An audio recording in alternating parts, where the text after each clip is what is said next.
Ya, selamat sore teman-teman semuanya dan kawan-kawan dimanapun berada. Kali ini kita kembali ke diskusi Permira yang di bulan Desember ini dengan topik Rusia, peranan Rusia, strategi Rusia di kawasan Arktik yang akan dibawakan atau didiskusikan oleh Saudara Muhammad Ardi dan dimoderatori oleh Saudara Dirga Sirajudin. Saya coba jelaskan dulu kembali CV dari Dirga dan Ardi. Muhammad Ardi adalah mahasiswa dengan lulusan mahasiswa terbaik dari jurusan Hubungan Internasional angkatan 2009 di Universitas Al-Azhar Indonesia ya. Muhammad Ardi juga pernah menjadi asisten Dekan Al-Azhar, Bapak Yahya Muhaimin, yang merupakan mantan Mendikbud.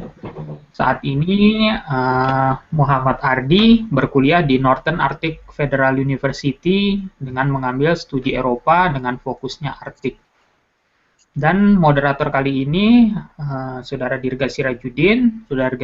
Saudara Dirga Sirajudin adalah alumni Universitas Hasanuddin.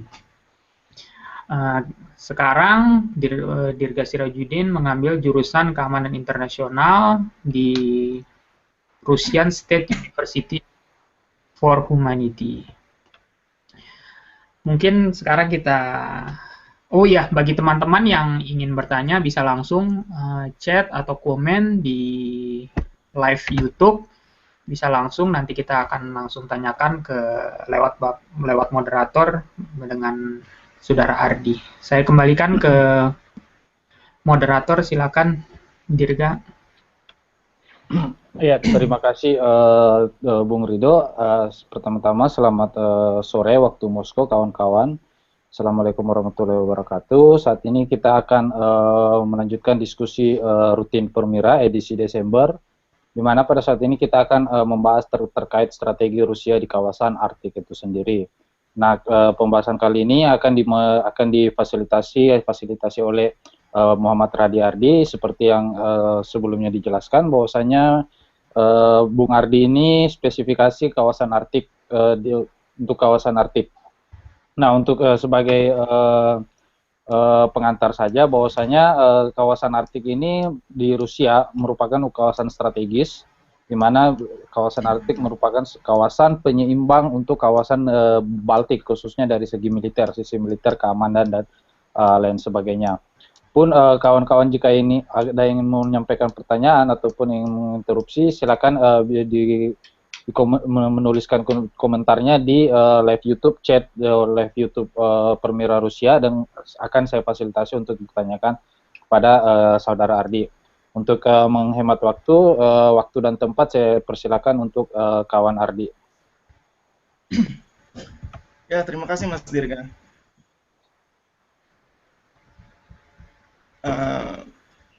Sebelum saya membahas mengenai apa itu Arktik, sebelumnya saya ingin memberitahu bahwa betapa pentingnya Arktik itu untuk kehidupan dunia.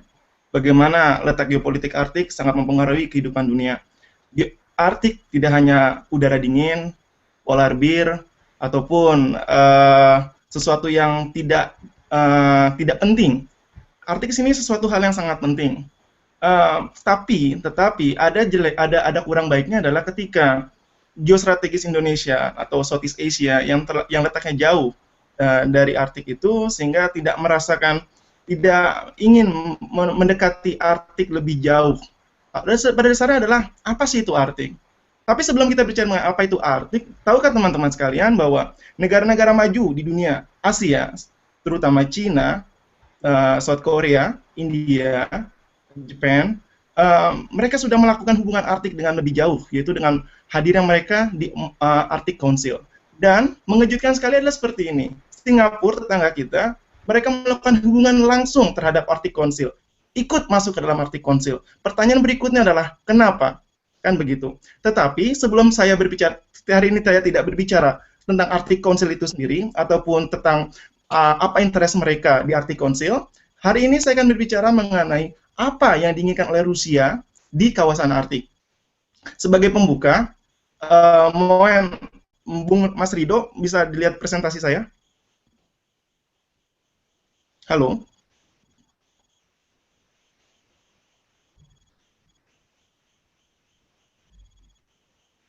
Sudahkah itu? Halo?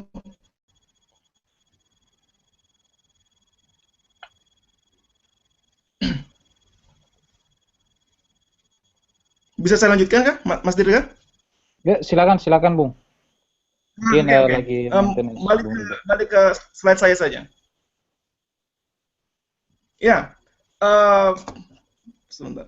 Ya, pada dasarnya seperti tadi saya sudah bilang, apa itu kepentingan Arktik di Rusia?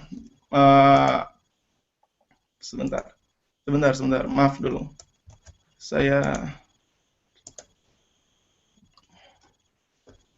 ya, kembali lagi tadi. Sebenarnya apa itu strategi Rusia di Arktik? Kenapa Arktik menjadi suatu kawasan yang penting? Teman-teman tahukah ketika tahun 2007, ada namanya klaim antara beberapa negara Arktik, termasuknya Rusia. Rusia mengklaim beberapa wilayah di Arktik. Menjadi pertanyaan adalah kenapa Rusia ingin mengklaim daerah Arktik tersebut? Oh, ternyata jika kita ditelusuri lebih jauh, 23 sampai 34% pendapatan Rusia itu berasal dari minyak Arktik, itu berasal dari aktivitas exploring Arktik. Lalu menjadi pertanyaan berikutnya, apa sih inside of Arktik itu? Uh, Mas Mas Rido, tolong di next slide berikutnya.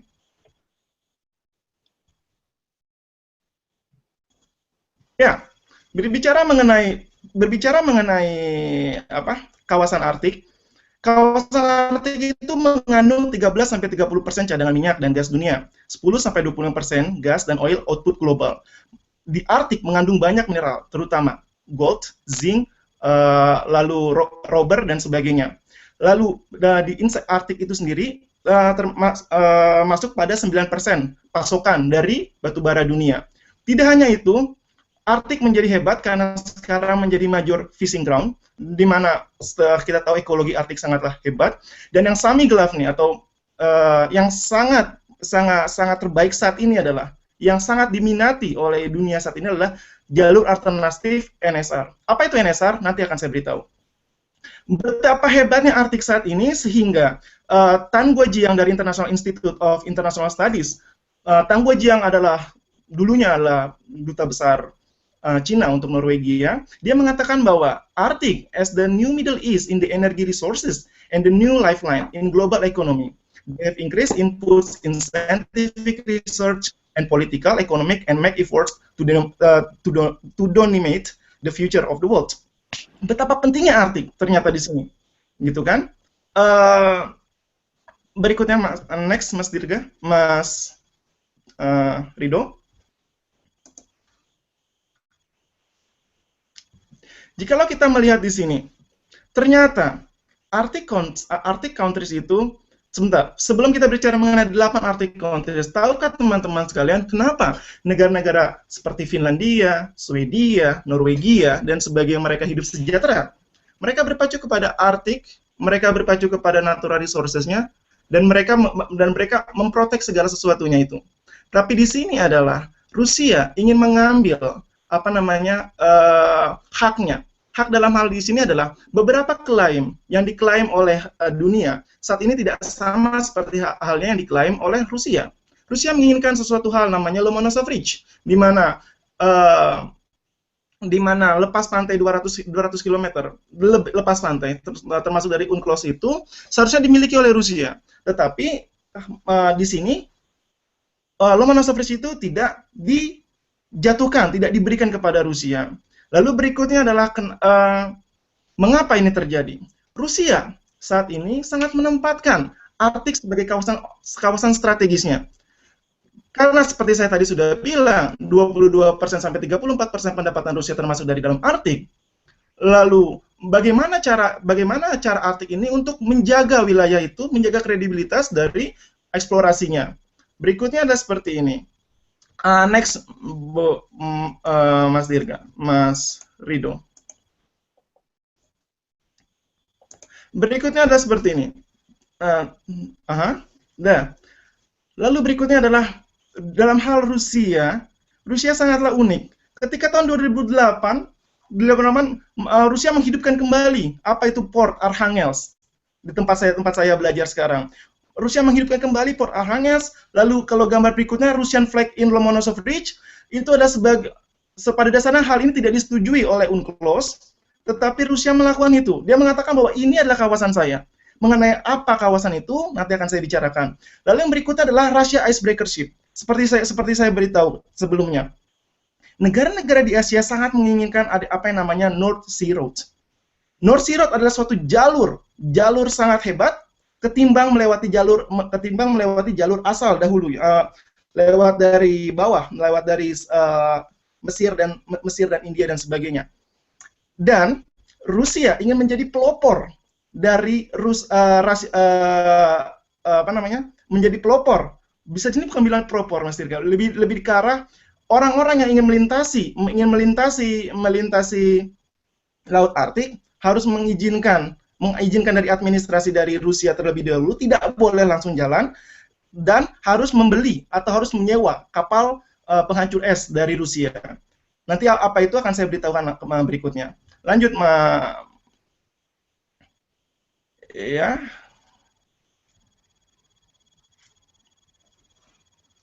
Ya, berbicara mengenai Arktik, ini suatu hal fenomena. Fenomena di sini adalah, ini gambaran umumnya, apa sih keinginan Rusia di Arktik itu? Yang pertama adalah penggunaan zona Rusia dari Samudra Arktik sebagai basis sumber daya strategis Rusia untuk mengatasi pembangunan sosial ekonomi negara. Yang berikutnya adalah pelestarian zona Rusia di Samudra Arktik sebagai zona damai dan kerjasama. Yang ketiga adalah konservasi ekosistem di Samudra Arktik. 4.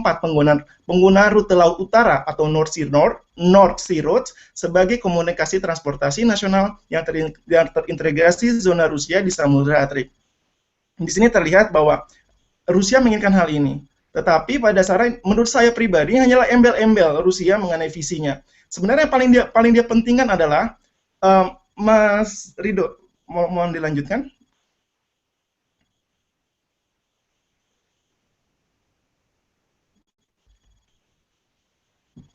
Ya, yang paling penting adalah gini, bagaimana cara Rusia untuk menjaga hal ini semua? Lihatlah, kalau kita lihat di peta ini, lihat bagian Rusianya. Ya, bagian Rusia itu mendapatkan 60% lebih daripada negara Arktik lainnya, ya kan? Dari gambar itu, yang gambar coklat adalah gambar potensi minyak. Dari gambar ini ada sekitar 61 oil rig di kawasan Arktik. Dan 31 sampai 34 adalah di areanya Rusia. Menjadi pertanyaan adalah bagaimana cara Rusia untuk menjaga hal ini semua? Bagaimana antara tumpang tindih klaim antara Greenland dan Rusia, antara Norwegia dan Rusia, dan sebagainya. Seperti kita tahu, hubungan Rusia antara Eropa setelah PCA memang agak mereda tahun 1994. Tetapi ketika di akhir tahun 1990, ketegangan itu terus semakin ada. Ada beberapa negara yang akhirnya ingin berdamai saja. Kalau kita bisa melihat adalah Norwegia. Norwegia lebih menginginkan untuk berdamai kepada Rusia, lebih melunak kepada Rusia dengan menjalin kerjasama. Tetapi tidak dengan negara-negara lainnya. Kan seperti itu. Nanti akan kita bahas, tetapi masalah ini adalah bagaimana Rusia ini mempertahankan 34 cadangan minyaknya, oil rig-nya di sana. Berikutnya, next.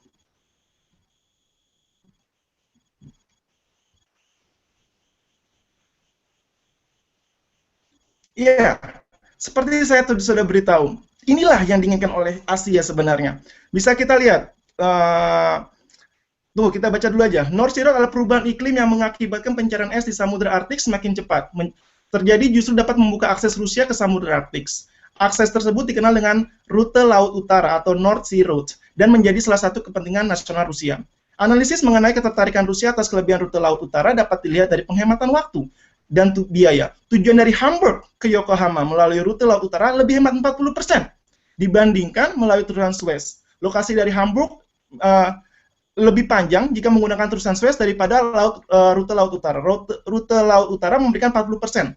atau sekitar 4.000 mil lebih pendek untuk perjalanan antar Eropa Utara dan Asia Timur laut, sehingga substansialnya transportasi menjadi lebih rendah. Kalau kita melihat Mas Dirga, dari Rusia atau dari Hamburg ke Jepang atau ke Yokohama jauh lebih singkat ketimbang melewati jalur bawah. Di jalur bawah juga banyak sekali situasi politikal yang agresif di sana yang menyebabkan banyak bajak laut dan sebagainya, yang menyebabkan situasi politik yang tidak baik seperti halnya di Mesir atau di Somalia.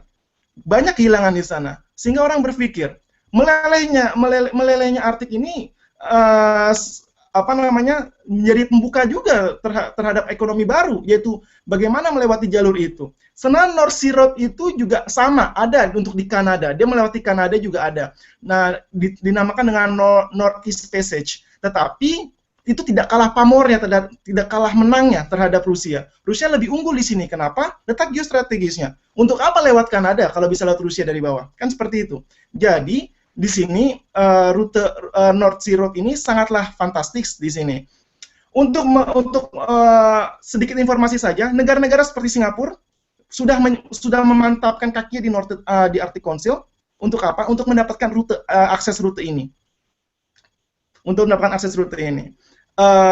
Lalu negara-negara seperti Cina, India, mereka juga tidak melewatkan kesempatan itu dengan mengikuti Arctic Council sebagai observer untuk mendapatkan akses terhadap kawasan North Sea Road tersebut. Next, Mas Rido.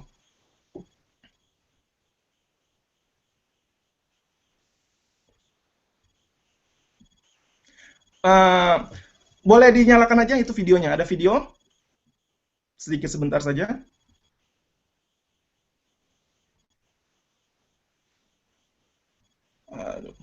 Tidak nyala ya? Ya sudahlah, begini. Russia plans to document its claims to territory lying beyond its current economic zone before the end of 2010. Oke, sudah ada. Silakan nyalakan dulu.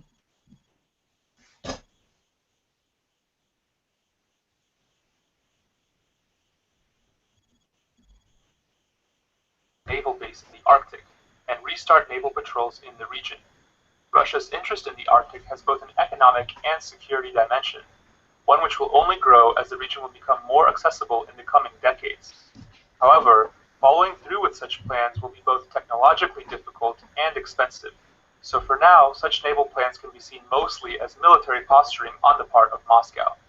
Putin's statements came a few days after a convoy of 10 Russian warships successfully completed a journey from Severomorsk near Finland to the Kotelny Island in the Novosibirsk archipelago, a distance of over 2,000 nautical miles.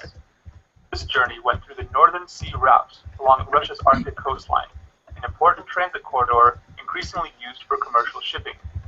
While just 5 years ago there were no ships that transited through this corridor, 495 ships have received permission to travel the route this year, as access has increased due to warmer summers and melting ice levels. Russia has also been making plans to exploit and develop offshore oil and gas fields in the Arctic. This region is believed to have more than a fifth of the world's undiscovered hydrocarbon resources, something which has drawn in the interest of other littoral Arctic countries, like the US, Norway, and Canada, as well as energy-hungry countries like China, Japan, and South Korea. These factors have increased Russia's interest in establishing a greater security presence in the Arctic, as shipping lanes and potential energy production will need to be secured, while other countries strengthen their military presence in the region as well. The last time Russia had a functional military base in the Arctic was during the Soviet period, which included the 10th Military Airfield on Kotelny Island. It is this base that Russia hopes to revive, with plans to modify an airstrip to be able to receive heavy cargo planes and bring in supplies for the reactivated airbase. A military presence in the form of a naval and air base would give Russia the coverage and ability to put air power over most of the Arctic. Considering that establishing alternative transit routes and access to the open seas, as well as developing cost-effective hydrocarbon deposits, are two important imperatives for Russia, the construction of such a base makes sense in Moscow's overall grand strategy. However, there are many hurdles to Russia's plans for the Arctic. One of the biggest obstacles to the further development of the Northern Sea Route is the lack of search and rescue and navigation infrastructure in the Arctic. Furthermore, building such military infrastructure in the Arctic is very expensive, and previous projects planned by the Russians have not panned out due to lack of necessary funds. Also, the economic viability of the Northern Sea Route is still limited because ships have to be accompanied by costly icebreakers, and the route only offers limited seasonal access. With Russia currently experiencing an economic slowdown and long-term prospects far from positive, such plans should be seen with similar skepticism. Despite these challenges, Russia feels the need to stake a claim on what will become a more contested region in the coming years. While the specifics of Russia's plans and its ability to realize them are far from clear, the growing interest in the Arctic from Moscow and a number of other players is much more certain. However, there are plenty of technical and financial considerations that will need to be sorted out before these countries start to come into direct competition in the Arctic. Ya, terima kasih. Dari hal seperti itu kita melihat bahwa Rusia sangat mengedepankan apa yang dinamakan bagaimana strategi di Arktik tersebut. Lalu bagaimana mempertahankan itu dan bagaimana dia mengklaim sebagai beberapa area dan sebagainya. Untuk itu menjadi sangat menarik untuk dilihat. Lanjut Mas Rido.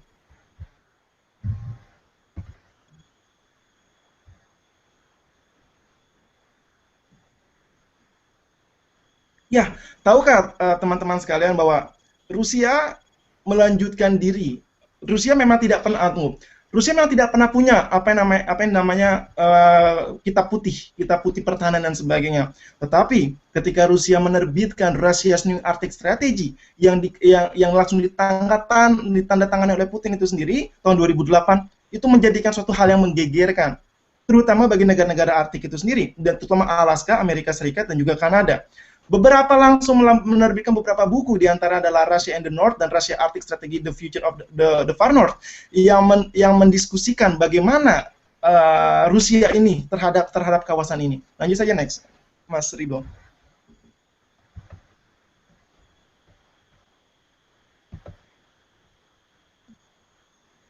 Sebenarnya berbicara mengenai Russia New Arctic Strategy, banyak embel-embelnya. Tetapi kalau kita teliti lebih dalam, kalau menurut paham saya sendiri, Rusia itu hanya Russia New Arctic Strategy hanya terdiri terhadap 3 hal. Yang pertama adalah klaim regulasi teritorial, yang kedua pembuatan atau development of infrastructure, yang berikutnya adalah development of militer. Lanjut aja. Next, Mas Rido.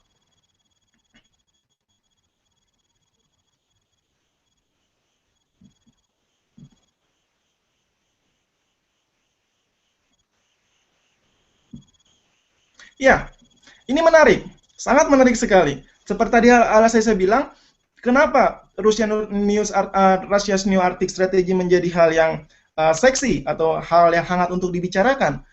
Kita bisa lihat di Arctic North yang warna merah itu, sebenarnya yang dimiliki oleh Rusia saat ini hanyalah Lomonosov hanyalah yang berwarna oranye. Tetapi dengan ada North Pole, dengan ada pembekalan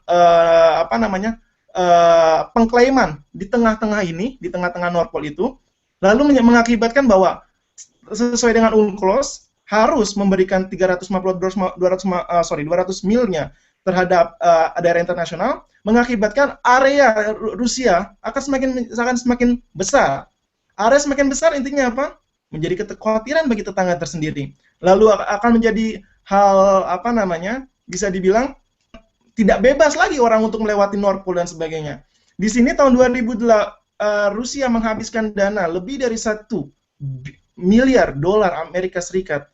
Itu lebih besar daripada dia spend untuk pembuatan streamline terhadap Turki. Jalur minyak di Turki itu hanya sekitar $40 juta, tetapi untuk North Pole menghabiskan dana lebih dari $1 miliar. Kenapa?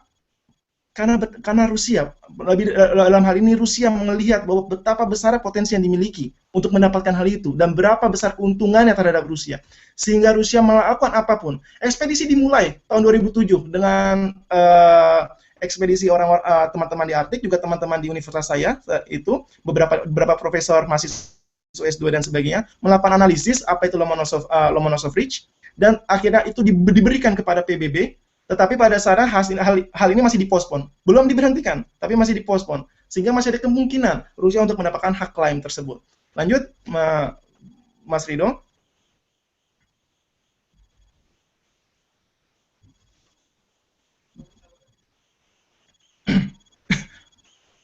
Berikut adalah pembuatan regulasi. Di sini sangat menarik. Di sini menariknya adalah ketika orang ingin melakukan North Sea Road, hey, ingat dulu, Anda harus melewati Rusia, Anda harus dulu menempatkan kargo Anda di Archangels, atau di, pusatnya itu di Archangels, Anda harus menempatkan dulu di Archangels. Setelah Anda menempatkan kargo Anda di Archangels, baru Anda boleh melewati North Sea Road dengan kapal pemecah dari kita. Seperti dilihat itu kapal pemecah es Rusia yang warna merah, harus hukumnya wajib bagi kapal kargo yang ingin melewati North Sea Road dengan bantuan ke kapal pemecah es dari Rusia. Harus dilakukan itu. Itu sebagai untuk bentuk apa? Untuk mendapatkan keuntungan pastinya, keuntungan dari Rusia. Sejak tahun 2013, Anda tahu berapa banyak kargo yang datang kepada North Sea Road? Lebih dari 436 kapal dalam waktu kurun dari 1 tahun. Orang yang melewati North Sea Road itu. Dan berapa keuntungan dari hal itu? Besar.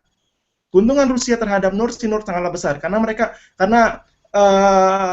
North Sea, seperti tadi sudah lihat letak geostrategisnya, letak geografi dari Rusia itu sendiri hanyalah dimiliki oleh Rusia. Sehingga Rusia di sini mendapatkan keuntungan yang sangat besar ketimbang hal yang lain.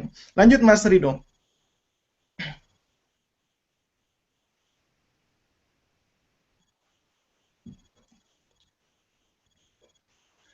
Berbicara mengenai ekonomi, tidak akan berhenti kepada infrastruktur. Infrastruktur adalah satu penunjangnya. Rusia sebesar 4,6 miliar dolar untuk meningkatkan kapasitas pelabuhan bagian utaranya, itu di Archangels, di tempat saya, dan membuka rute laut utara selama musim panas yang telah digunakan beberapa tahun oleh kapal-kapal kargo yang berlayar antara Atlantik dan Pasifik.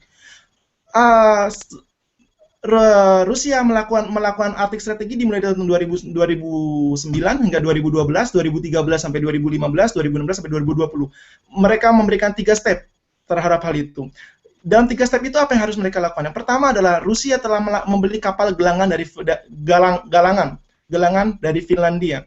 Lebih dari 9 atau 10 kapal dari galangan Finlandia sudah dibeli oleh Rusia dalam waktu periode dari tahun 2010 hingga 2013 saat ini. Lalu membangun 3 kapal selam nuklir yang seharga $1 miliar per kapal. Kenapa? Karena Rusia menjaga entitas negaranya dengan kapal selam berkapasitas nuklir. Yang berikut adalah membuat 173 kapal yang harus selesai tahun 2018. Ini yang menjadi prioritas Rusia saat ini. Kapal dan juga transportasi dari pelabuhan yang sangat diprioritaskan untuk Russia's New Arctic Strategy ini. Berikutnya, Mas Rido, sebelum kita tutup.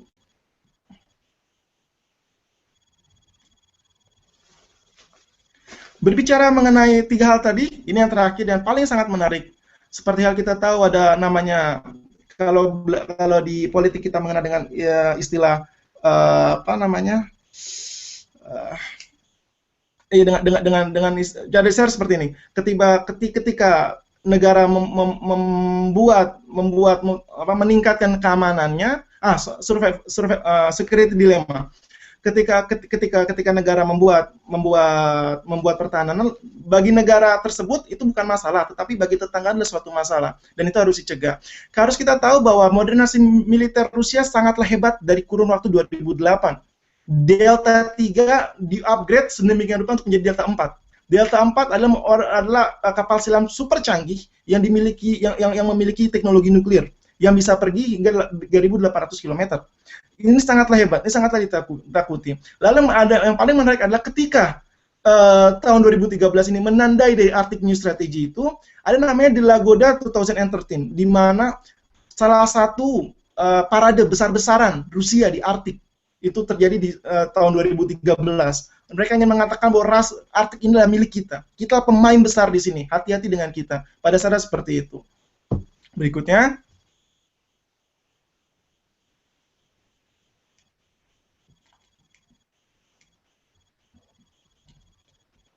Ini sekitar info, dan ini tidak di headline oleh media barat. Kenapa tidak di headline media barat? Anda tahu, apa namanya, ketika Francis Fukuyama mengatakan bahwa pada saat nanti sudah tidak ada negara lagi yang adalah company, itu benar terbukti. Kenapa? Ketika terjadi krisis di Ukraina dan Crimea saat itu, lalu terjadi sanksi, tidak boleh melakukan hal negosiasi dengan Rusia, terutama minyak dan sebagainya. 2 minggu setelahnya, tidak sampai 2 minggu setelahnya, Rusia terhadap dalam ini Rosneft dan juga ExxonMobil melakukan kerjasama terbesarnya dalam sejarah Rusia dan Amerika. Melakukan sejarah dan apa namanya, yaitu di Laut Kara, di Arktik. Putin dengan senyumnya itu, dia mengatakan bahwa kami terbuka, kami tidak kenapa-kenapa, kami tidak punya masalah apapun. Di sini mengatakan bahwa apa? Ekonomi lebih penting daripada sanksi sosial. Ekonomi lebih penting daripada suatu sanksi. Dan tidak ada yang pernah menghentikan ekonomi. Kenapa? Karena mereka semua membutuhkan hal itu. Jadi di sinilah letak strategisnya dari Rusia. Bisa dilihat dari hal ini adalah betapa Rusia tidak mengacukan hal sanksi dan ekonominya. Kenapa? Karena dunia membutuhkan Rusia. Itu mungkin kata-kata yang bisa saya akhiri dari presentasi saya. Jikalau teman-teman ada yang ingin menindaklanjuti hasil presentasi saya atau ada yang ingin bertanya, feel free untuk bertanya pada saya. Ya, saya kembalikan pada Flor. Terima kasih.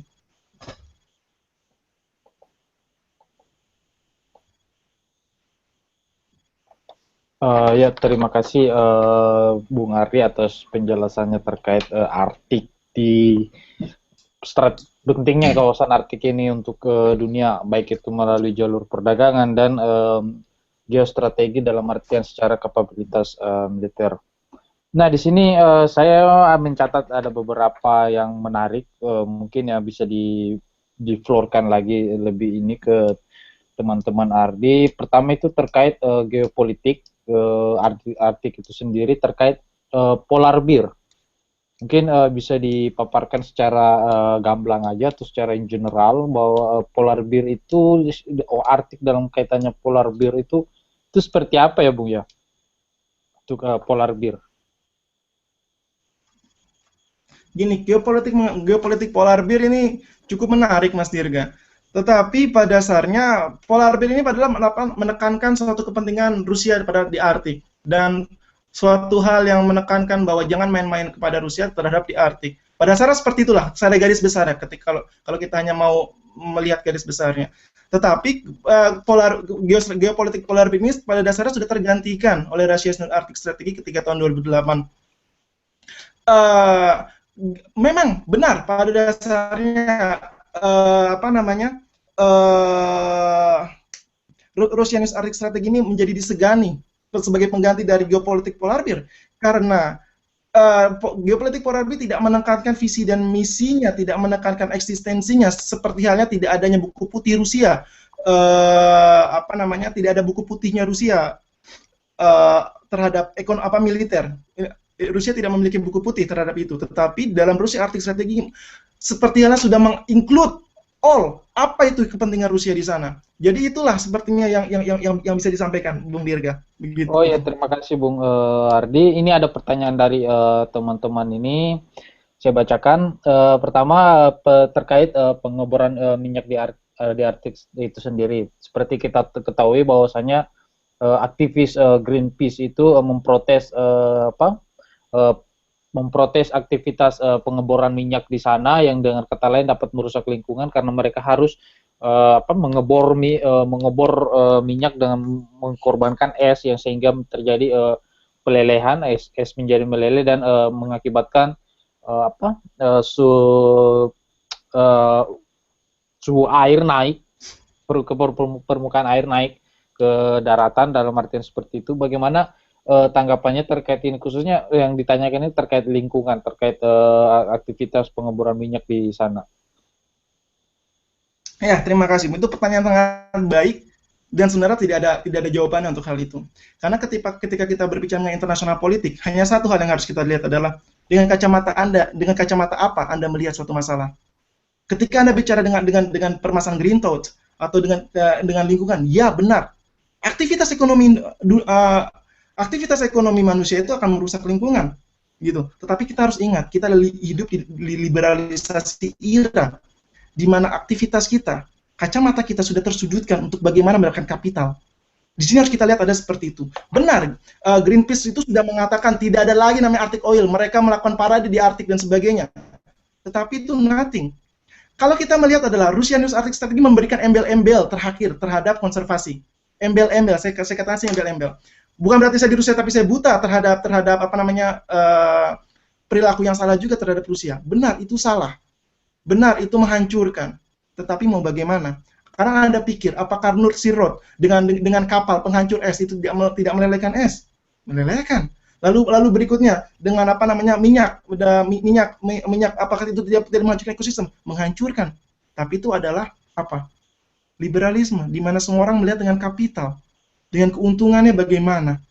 Memang, tapi kalau memang kita lihat di sini dari 8 negara Arktik, 5 negara Arktik yang bersinggungan dengan Laut Arktik langsung, memang Rusia memiliki raport yang sangat minim terhadap penanggulangan, baik itu dari sisi ekosistem dan juga bagaimana Rusia menghadapi populasinya, populasi indigenous people. Seperti kita tahu, Mas Dirga, di Arktik itu bukan hanya ada polar bear, penguin dan sebagainya, bukan hanya ada aurora dan sebagainya, ada manusia di sana.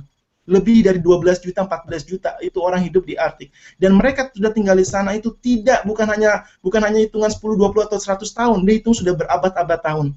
Mereka memiliki cara hidup sendiri. Mereka hidup dengan cara fishing dan hunting. Di saat yang sama, mereka sangat dekat dengan alam. Di sini, alam yang sudah dieksplorasi, alam yang tereksplorasi, membuat ada kehancuran hidup dari mereka. Tetapi mau bagaimana? Kita harus mempersalahkan siapa? Bagaimana cara kita?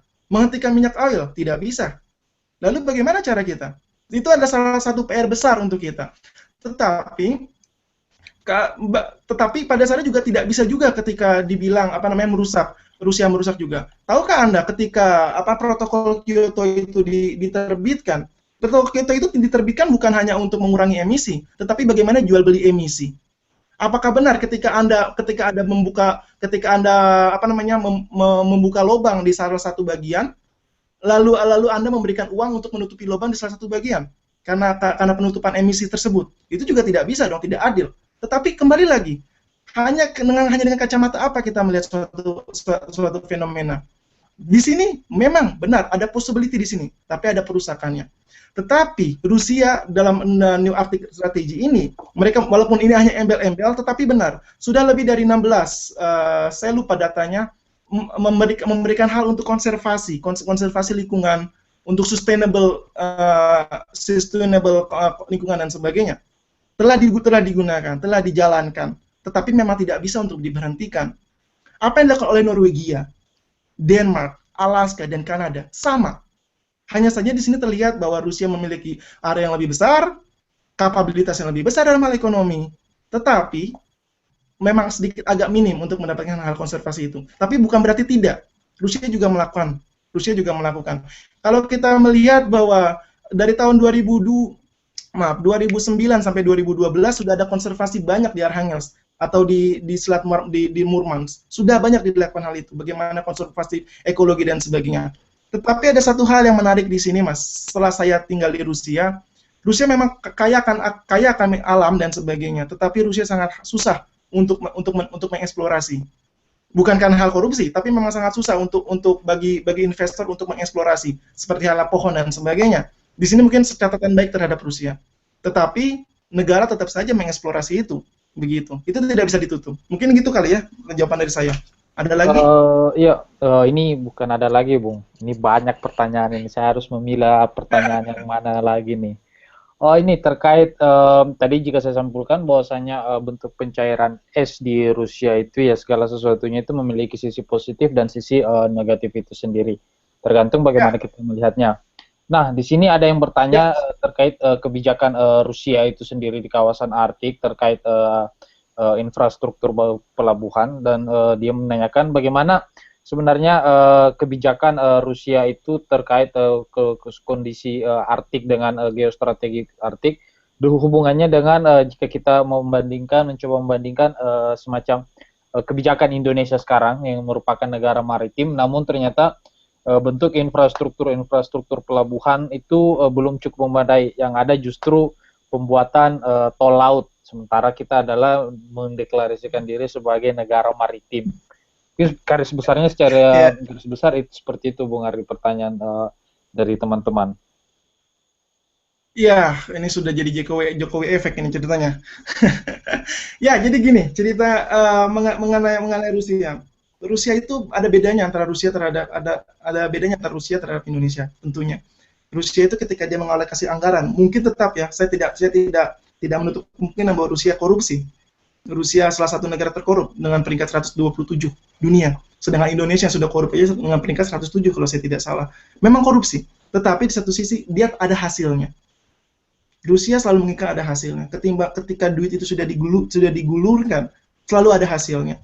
Rusia telah menetapkan Moskow dan Arkhangelsk sebagai dua kota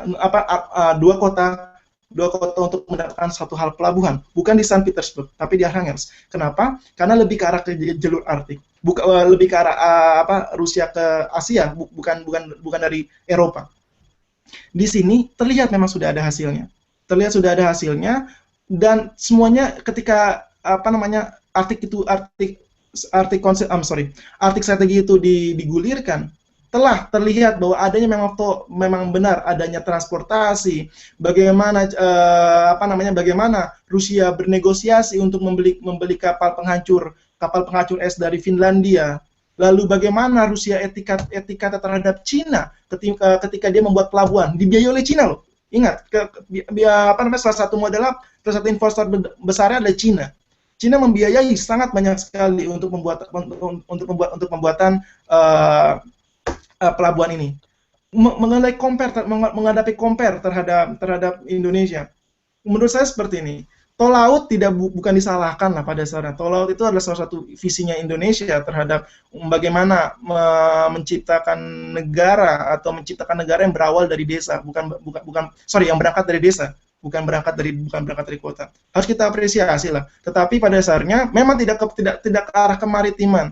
Tetapi pada dasarnya masih terlalu dini ketika kita melihat apakah hal tol laut itu gagal atau tidak. Tetapi ada sedikit kurang baiknya adalah ketika jalan tol antara Selat Sunda itu diberhentikan, itu juga kadang-kadang kurang bagus ketika sudah dijalankan dan sudah ada yaitu agak kritik saya terhadap pemerintahan saat ini. Tetapi di samping itu semua tentu tidak bisa dibedakan. Kembali lagi tentu tidak bisa dibedakan antara Rusia dengan Indonesia dalam hal ini. Bedanya Rusia saat ini adalah ketika pelabuhan itu dibuat, memang benar dibuat. Ketika kapal selam itu diminati, memang benar-benar dibuat dan memang benar-benar ada. Itu ada di Severodvinsk, 40 menit dari tempat saya tinggal sekarang. Tapi kami tidak boleh masuk. Ini only informasi aja.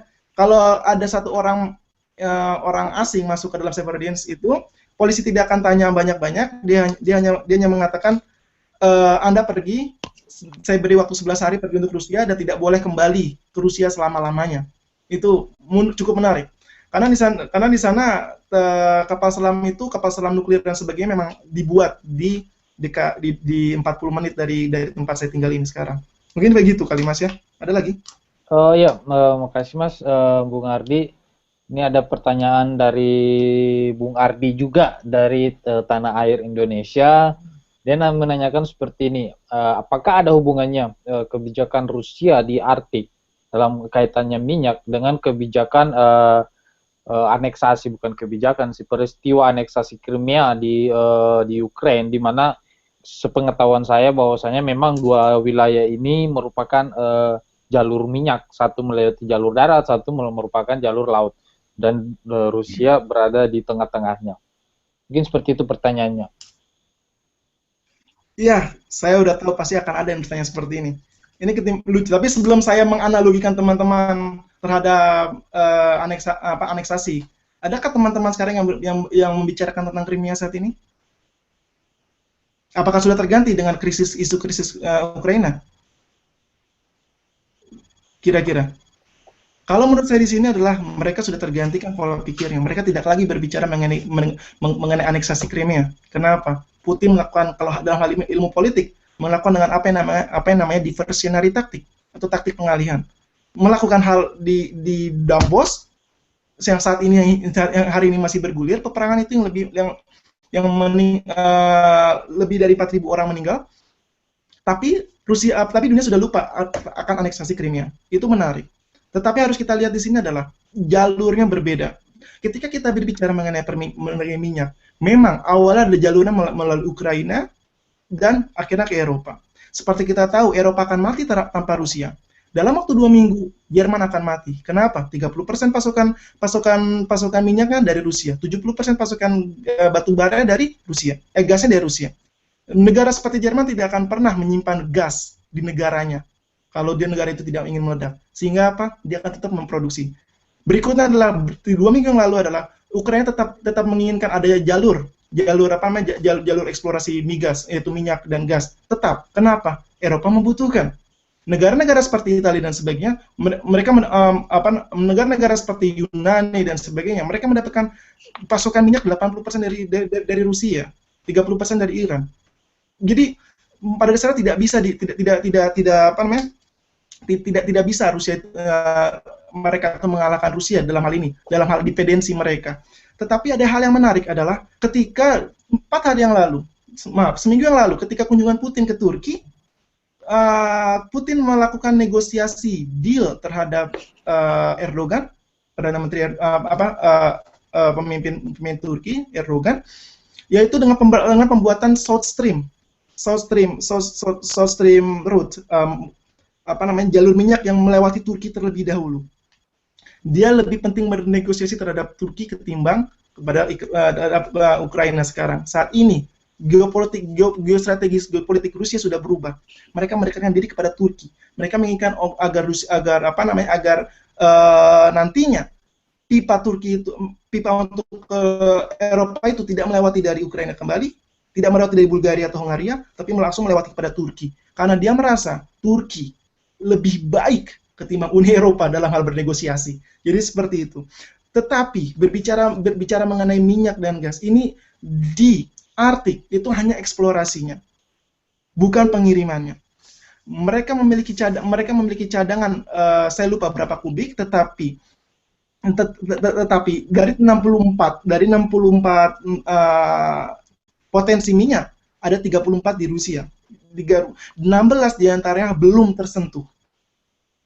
16 diantaranya belum tersentuh, tetapi tidak sampai 16, berarti berapa? 34 kurang 16? Aduh, saya matematik jelek. Ayo.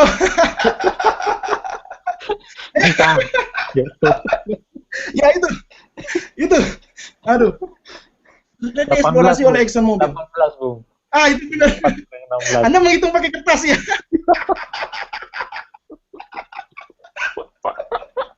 18, Bung. Ya.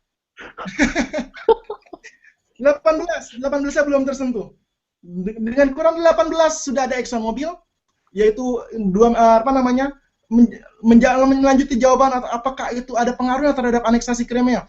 Jawaban adalah tidak. Dunia tetap menginginkan minyak. Dunia tetap menginginkan produktivitas. Di mana sekarang negara sudah negara diajukan kompani atau perusahaan yang lebih diinginkan. 2 minggu setelah ada sanksi untuk tidak melakukan negosiasi, sempat hangat di BBC, sempat hangat di Russian Today, apakah Exxon akan melanjutkan kerjasamanya? Tetapi hal itu dibuktikan, Exxon tetap melakukan kerjasamanya. Intinya apa? Washington sudah mengatakan jangan melakukan kerjasama, tapi tidak bisa. Exxon dengan dalih mengatakan kami sudah melakukan ekspedisi ini jauh-jauh dari tahun 2008, kenapa harus diberhentikan? Lalu tetap dilanjutkan. Putin dengan semeringah mengatakan kami welcome untuk membuka siapapun, perusahaan manapun, kami tetap welcome. Lalu menjadi menarik, ini melanjuti dikit saja, kenapa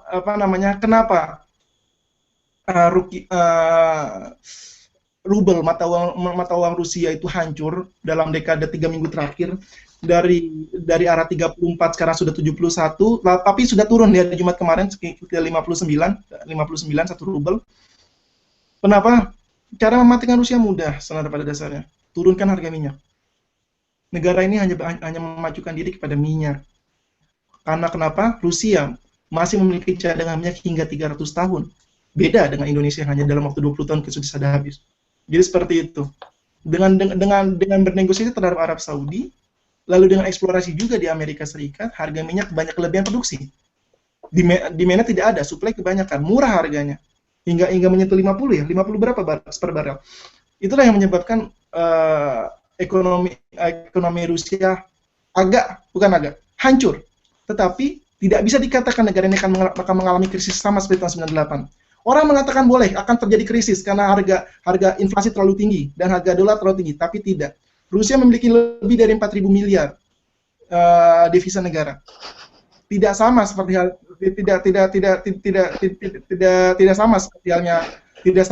halnya Rusia tahun 1998 yang tidak memiliki hal sebesar itu. Sehingga negara ini masih bisa mengintervensi nilai mata uangnya. Mungkin seperti itu kali, Mas. Iya, terima kasih Bung Ardi. Mungkin pertanyaannya dari saya nih, saya mau bertanya saya tertarik terkait Arktik itu sendiri. Mungkin dari kajian geostrategi berdasarkan background ilmuwan saya, keamanan internasional. Menurut Bung Ardi, gimana nih? Saya punya 2 pertanyaan nih. Pertama yaitu terkait militer, dalam artian keamanan itu, di mana saat ini kalau tadi disinggung adalah security dilema di kawasan Arktik, di mana Rusia menumpuk dalam artian menumpuk kapasitas militernya, menumpuk bentar saya ingat dulu bahasa Indonesianya apa, menumpuk ya seperti menumpuk kekuatan militer di kawasan Arktik sehingga menciptakan security dilema untuk kawasan-kawasan lain. Nah, yang menjadi pertanyaannya jika kita melihat teori dari Bung Morgenthau ini, bahwa akan ada terjadi check dan balance. Nah, di saat ini Rusia sedang mencek kondisinya, melakukan checking di kondisi di Arktik itu sendiri. Nah, pertanyaannya bagaimana menurut Bung Ardi, siapa kira-kira yang akan membalance kekuatan tersebut? Apakah lagi-lagi Amerika? Jika kita berbicara mengenai Amerika, fokus Amerika kan sekarang ke Asia Pasifik setelah menggeser kekuatan militernya dari Timur Tengah ke kawasan Asia Pasifik. Dan haruskah lagi dia menggesernya atau membagi konsentrasi militernya itu ke kawasan Arktik itu sendiri? Itu yang pertama. Terus yang kedua, lagi-lagi terkait militer. Mungkin saya kaitkan sedikit dengan kondisi di Crimea, sekaligus bagaimana saat ini NATO dan konco-konconya Amerika dan sebagainya sedang melakukan penumpukan militer juga di kawasan Baltik. Nah, apakah yang pertanyaan, bagaimana menurut Bung Ardi ini kondisi negatif peace antara kawasan Baltik dan kawasan Arktik? Apakah kita seperti kita ketahui bahwa memang Rusia saat ini sedang mengalami devaluasi mata uang, di mana semalam saya lihat masih 5.800 per $100 AS. Namun Rusia tentunya bukan negara kecil, mereka memiliki $527,7 miliar cadangan devisa. Nah, terkait ini, apakah kemungkinan untuk dalam artian entah itu dia perang ekonomi terkait Barat tidak akan memberikan suplai pangan dan lain sebagainya ke Rusia, dan Rusia juga tidak akan memberikan suplai gasnya ke Eropa. Apakah ada kemungkinan itu, dan apakah akan berakhir dalam bentuk kontak senjata? Mungkin seperti itu, Bung Ardi. Saya persilakan. Senjata terlalu jauh lah. Tapi oke. Nah, nanti kita lanjut dulu yang pertama. Bagaimana militer dan security dilema di Arktik, lalu apakah ada dilema terhadap penumpukan militer di Arktik, ya, seperti itu Mas ya? Iya, itu yang pertama. Itunya. Yep. Yang pertama, seperti harus kita tahu ketika ada Barents Region. Tunggu, sebelum kita bicara mana itu, ada 2 organisasi di Rusia. Yang pertama adalah Barents Region Organization, yaitu negara-negara Arktik seperti halnya Murmansk, Rusia, Alaska, Kanada, Norwegia, Denmark dengan Greenland ya, termasuk dalam Barents Region, dan juga Arctic Council. 2 organisasi ini tidak pernah berbicara mengenai militer. Kenapa? Dua organisasi ini tidak pernah melakukan negosiasi militer. Kenapa? Karena dua organisasi dibentuk dari tahun 1980-an. Mereka dengan tidak menyinggung militer, sehingga mereka tidak memiliki kesepakatan bersama antara apa itu militer. Tetapi di sini adalah ketika Arktik Council itu sekitar tahun 2002-an, dia telah mengatakan bahwa ingin menjadikan Arktik sebagai zona anti militer. Menjadi pertanyaan berikutnya adalah gimana cara menjadi zona anti militer, tetapi sana banyak kepentingan di sana. Apakah mungkin? Jawabannya tidak. Sehingga Rusia menempatkan dirinya militer kadang di sana.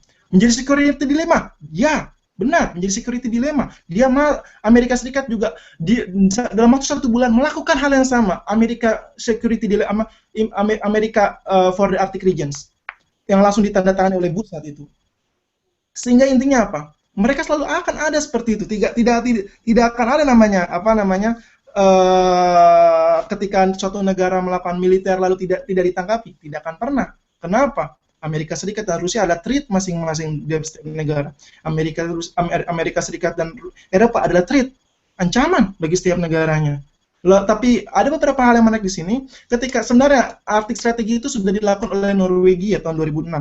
Tapi tidak ditindaklanjuti. Karena Norwegia ketika membuat Arctic Strategy, dia hanya memfokuskan pada ekosistem. Baik Norwegia saat ini. Tetapi ketika tahun 2008 Rusia melakukan Russia's New Arctic Strategy, ditindaklanjuti juga kira dengan Norwegia tahun 2010. Tetapi dengan deal terhadap Rusia. Denmark juga sama, melakukan Arctic New Strategy tahun 2010 dengan deal terhadap Rusia. Denmark adalah salah satu negara yang mengiyakan klaim atas Lomonosov Ridge Rusia. Kenapa? Karena mereka ingin mendapatkan eksplorasi bersama terhadap Rusia. Itu yang pertama. Yang berikutnya adalah ini masih lanjutin pertanyaan pertama. Apakah check dan balance? Apakah Amerika yang bisa melakukan check balance? Ya, jawabannya benar. Amerika yang bisa melakukan check balance. Pada dasarnya kita bisa balik, analoginya adalah Rusia yang bisa menjadi lawan sepadan untuk Amerika Serikat. Sebenarnya itu yang harus kita tanggupi. Kenapa? Nanti saya akan hubungkan kepada apakah suplai pangan dan sebagainya. Kita masukkan saja langsung ya, perang ekonomi, bagaimana Barat tidak ingin suplai pangan dan juga Rusia tidak ingin suplai minyak.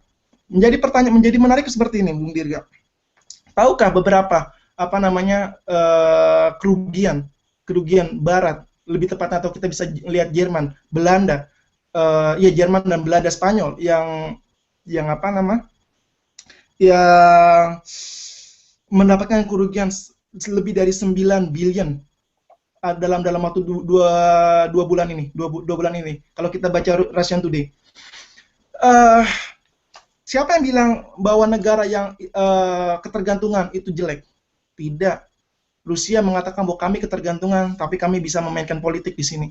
Kami tidak apa-apa, tidak beli sayuran dari kamu, tetapi kami bisa beli dari Mesir, bisa beli sayuran dari India, bisa beli ikan dari Indonesia atau Amerika Latin, mereka bisa. Tetapi kalau kita melihat mereka membutuhkan waktu, iya kami tunggu. Memang kalau kita sekarang hidup di Rusia akan melihat bahwa harga naik.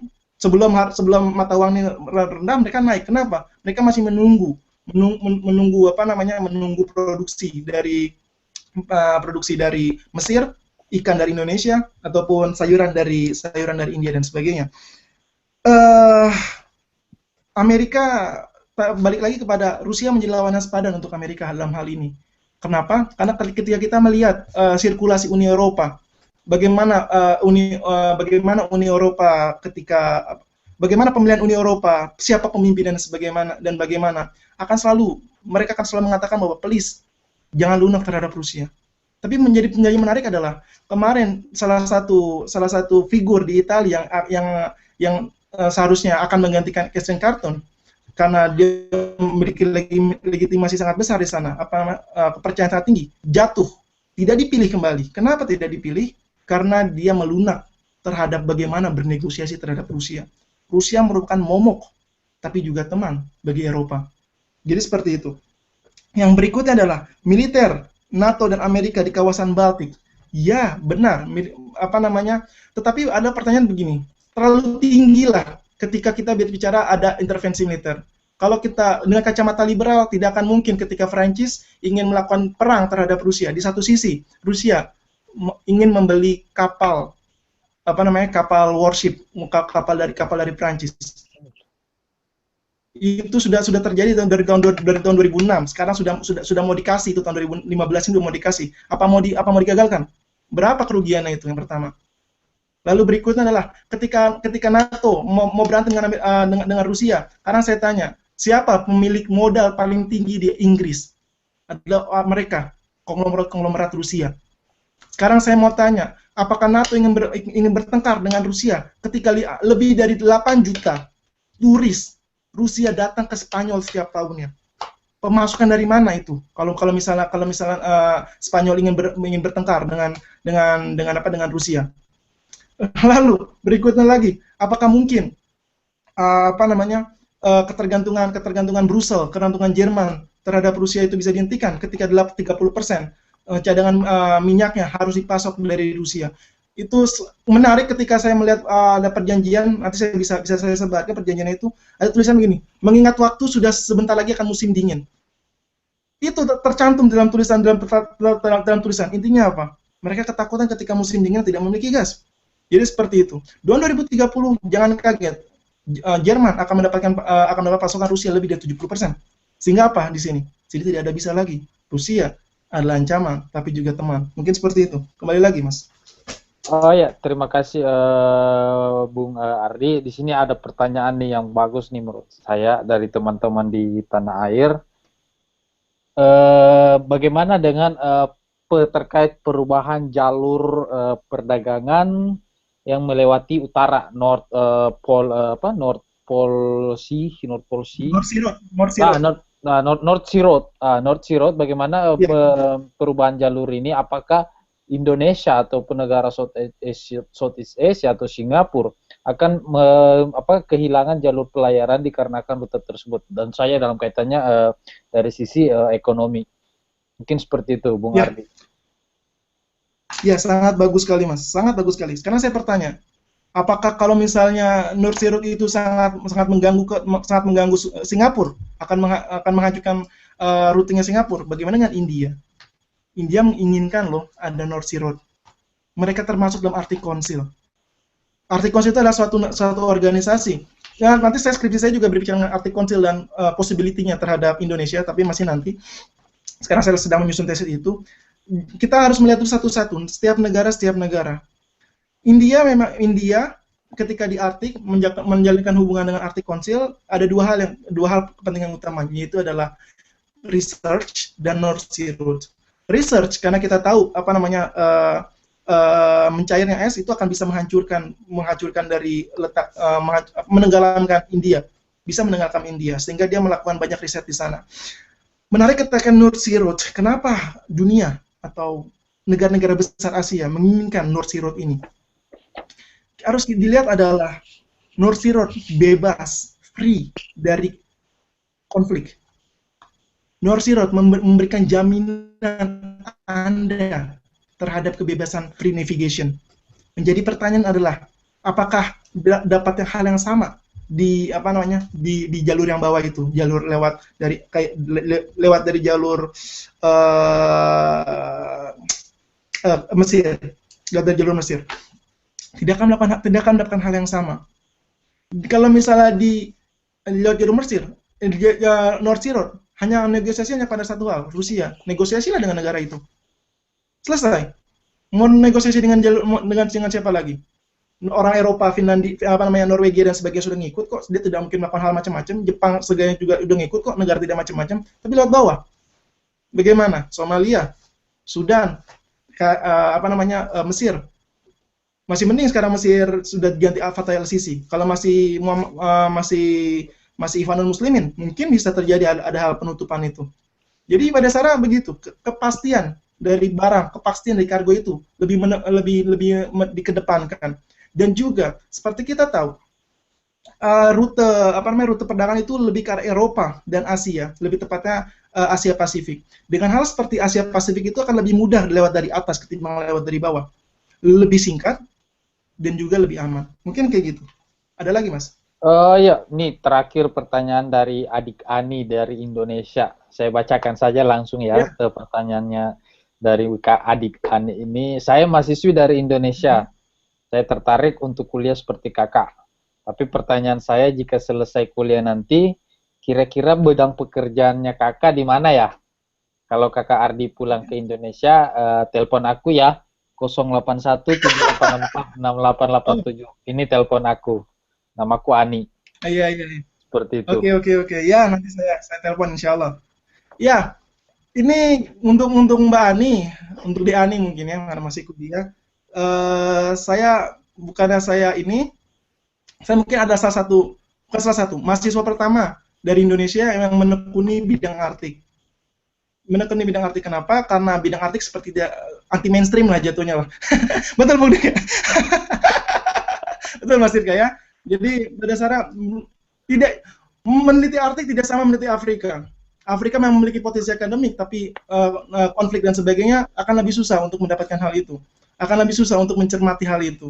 Tetapi tingkat kerumitannya Arktik tidak tingkat serumitnya Afrika, dan Arktik memiliki possibility yang lebih tinggi ketimbang Afrika.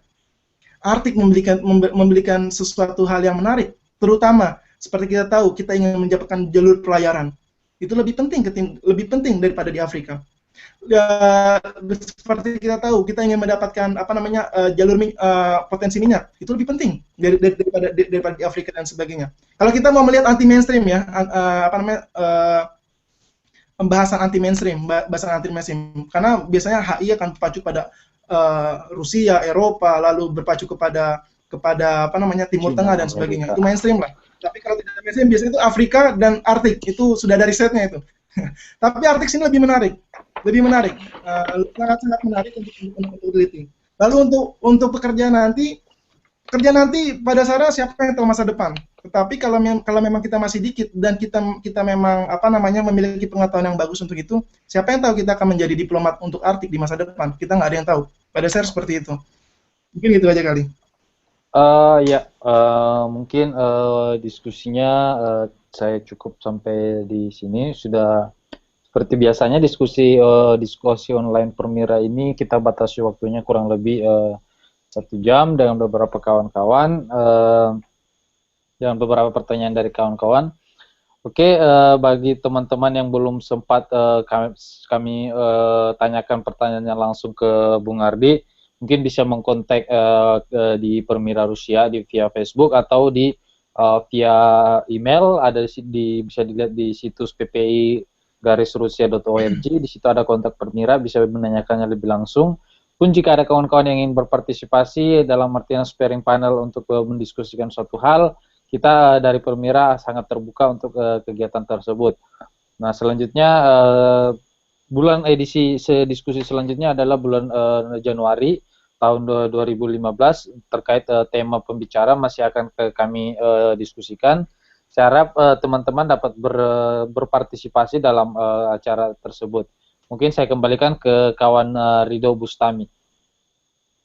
Ya, terima kasih. Sebentar, saya mau mengucapkan selamat Natal dan Tahun Baru untuk bagi yang merayakannya. Selamat Natal dan Tahun Baru kawan-kawan, dan selamat akhir tahun, selamat ujian untuk kawan-kawan yang berada di Indonesia ataupun di kawasan Eropa, Rusia khususnya. Selamat membaca buku. Ayo mari. Ya, Ridho, silakan Bung Ridho, saya kembalikan.